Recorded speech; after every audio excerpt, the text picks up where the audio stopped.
Do you know why you cannot hear your own heart? Because the world around you is loud, and the world inside you is even louder. There's a voice telling you that you have lost. Another voice makes you afraid of tomorrow. Another reminds you of the person who left you. And another keeps asking for more. More money, more attention, more love, more praise from people. And in the middle of all this noise, you are searching for God. But how can the heart hear the call of light when it is full of the noise of the ego? The wise say, when the water becomes still, the sky appears on its surface. And when the heart becomes still, the signs of God's mercy appear inside it. My friend, God is not far from you. You became so full of noise that you stopped feeling His closeness. You run all day. You fear people. You watch what they say. You count what you gained and what you lost. You carry 1,000 battles inside your chest. Battles that God never asked you to fight.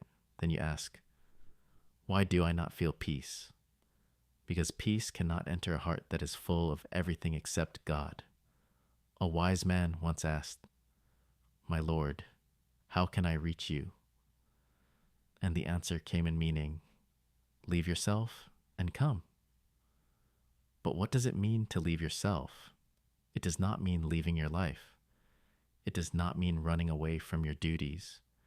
It means leaving the proud voice inside you, the voice that always wants to be right, the voice that cannot accept losing, the voice that becomes angry when people do not praise you, the voice that worships its image in the eyes of others, then believes it is worshiping God. O heart, you cannot reach the door of God while carrying the idol of the ego on your back. Put it down. Admit your weakness. Say, my Lord, I do not know the road without you. I cannot control my heart without your mercy. I become lost when I depend only on myself, and I find the way when you hold my hand. The hardest distance in this world is not between the earth and the sky. It is the distance between you and yourself. To rise above your anger, to rise above your jealousy, to rise above your need for people's praise, to look at the one who hurt you and not allow their pain to turn your heart into stone. This is the true struggle. It is not made of beautiful words. It is not one emotional moment. It is a fire that the soul must cross.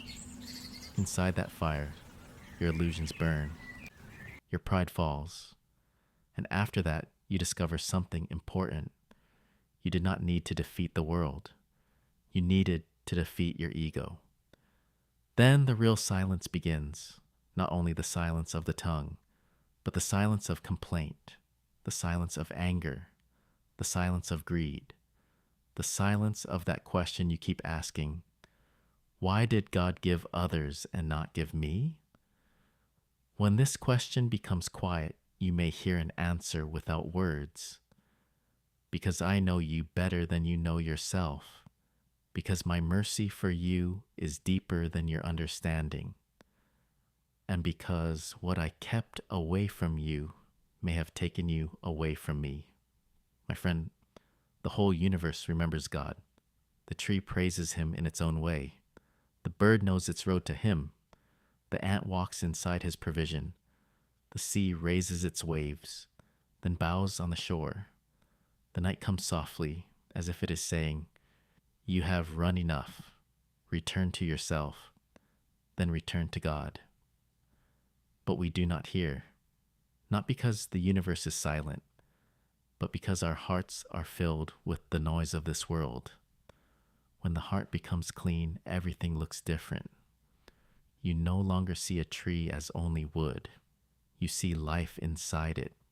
You no longer hear rain as only sound. You hear mercy falling on the earth. You no longer see every hardship as punishment. Sometimes you see it as a door that brings you back to God. You no longer see loneliness as emptiness. You see it as a private meeting, as if God is saying, I removed everyone for a moment so your heart could hear me. The people of the spiritual path speak about two things. First, emptying, then filling. What does emptying mean? It means cleaning the heart from hate, from jealousy, from pride, from greed, from memories that control your present, from every love that took the place of God. Then comes filling. You fill the heart with remembrance, with praise, with forgiveness, with patience, with mercy, with love that does not always ask for something back.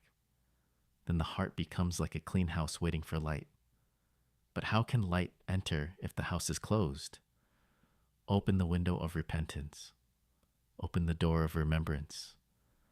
Let one honest tear wash what words could not wash, and say, My Lord, I do not want to see what others cannot see. I only want to see your mercy inside every blessing. I do not want to know the secrets of the unseen. I want to trust you when the unseen remains hidden. I do not want a miracle that makes people look at me. I want a heart that looks only toward you. My friend, closeness to God does not mean knowing the future.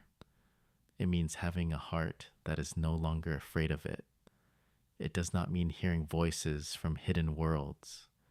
It means hearing your conscience when you come close to doing wrong. It does not mean seeing angels with your eyes.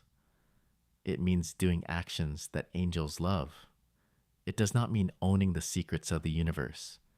It means discovering the greatest secret. You were searching for God far away, while the road to Him was beginning inside your own heart. When the ego becomes silent, faith begins to speak. When fear becomes quiet, trust appears.